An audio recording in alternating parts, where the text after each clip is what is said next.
har haft 4 fantastiske dage her på Bornholm til folkemødet.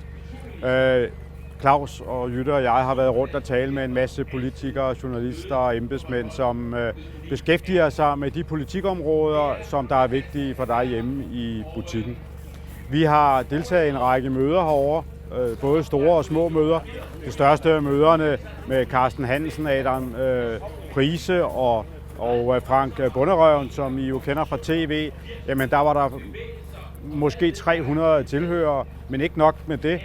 Det blev sendt direkte i alle TV2-regionerne og blev faktisk genudsendt om aftenen, så der er flere 100.000, der har set den debat, som vi der havde om, hvordan vi får flere lokale marker af varer, hvordan vi får mere kvalitet ind i dagligvareforsyningen.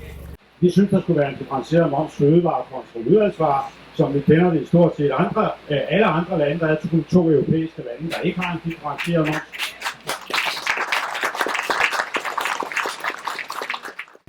Vi har også deltaget i en lang række debatter om madspild med blandt andet Celine Juhl fra Stop Madspild, og Connie Hedegaard, Antorini, ministeren, igen Adam Prise, og vi har haft debatter omkring planlovgivning, grænsehandel, altså det, som der betyder noget for erhvervsvilkårene for købmændene. Så vi har haft 4 rigtig gode dage, hvor vi synes, at vi har fået nogle rigtig gode drøftelser med folk, der interesserer sig for det samme, som vi interesserer os for, gode erhvervsvilkår for de selvstændige forretningsdrivende.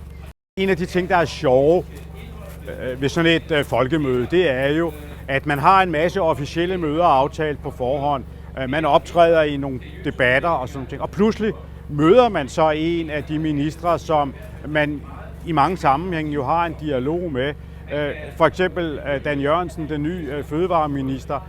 Og på vej fra det ene møde til det andet møde har man pludselig 10 minutter sammen med ham og får drøftet en række ting. Her på folkemødet talte jeg for eksempel med Dan om hvad gør vi i fremtiden med holdbarhedsdatoerne på varerne. Skal det ændres i Danmark fra mindst holdbar til bedst før? Hvad er de juridiske elementer ved det? Nu skal vi deltage i et møde med Fødevarestyrelsen omkring den sag i de kommende uger. Jeg fik aftalt med Dan Jørgensen, at vi må have en drøftelse af det her, inden der træffes nye beslutninger på området. Det er en af måderne, hvorpå vi arbejder, når vi er på et folkemøde, og pludselig får politikere og ministre inden for armslængde.